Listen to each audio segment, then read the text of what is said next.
Now, faith does not give reality to the unseen things. It is loyalty to the unseen reality. For all things exist. If you only saw it, everything in eternity exists. Man exists. Man is part of the eternal structure of the universe. He doesn't grow out of a worm, as our evolutionists say. Evolution is confined to the affairs of man, not to the creation of God. Yes, I take a hoe, and then I turn from a hoe, digging a little land with a hoe, into a tractor. Then I'll find something far better than the tractor. So I will swim across the ocean, or rather swim across a little river. And then I'll find a raft that will take me. Then I'll find a little boat that will take me. Then I'll put a sail on it, and that'll do better. Then I will take something more than the sail, and I'll find something with steam.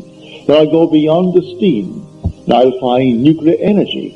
And then this is simply evolution in the affairs of man. So instead of walking across the continent, I now fly across the continent. That's evolution in the affairs of man. But there is no evolution in the creation of God.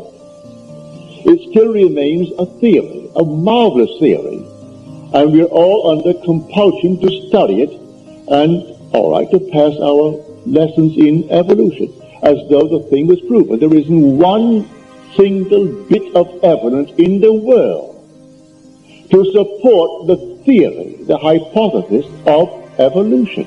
Not one. Yet it's compulsory in all the universities of the world as though it had been proven. In the affairs of man, yes, but not in the creation of God.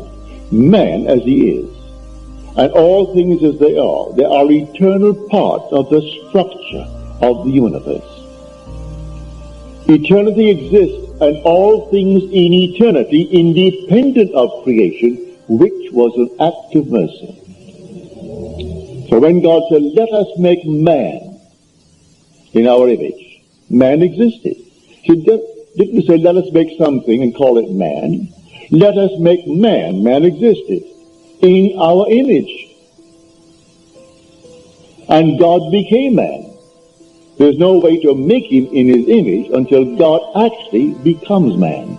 So God became as we are, that we may be as he is. And he's not pretending that he's a man.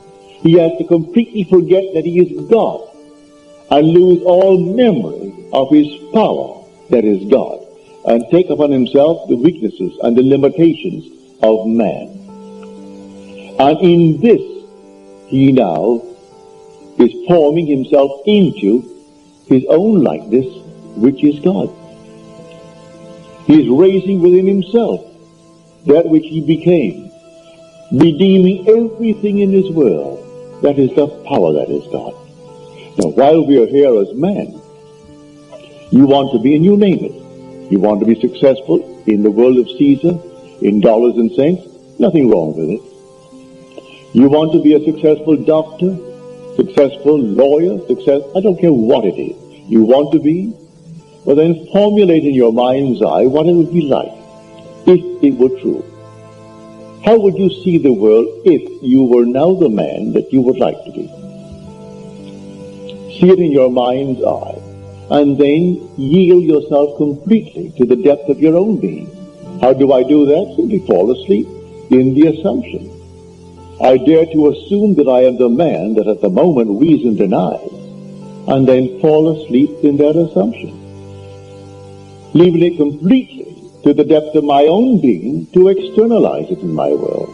I will wake tomorrow morning under compulsion to do certain things which I had not formulated, I hadn't determined. I'll find I'll meet the right people. I'll do this, I'll do that, I'll do the other.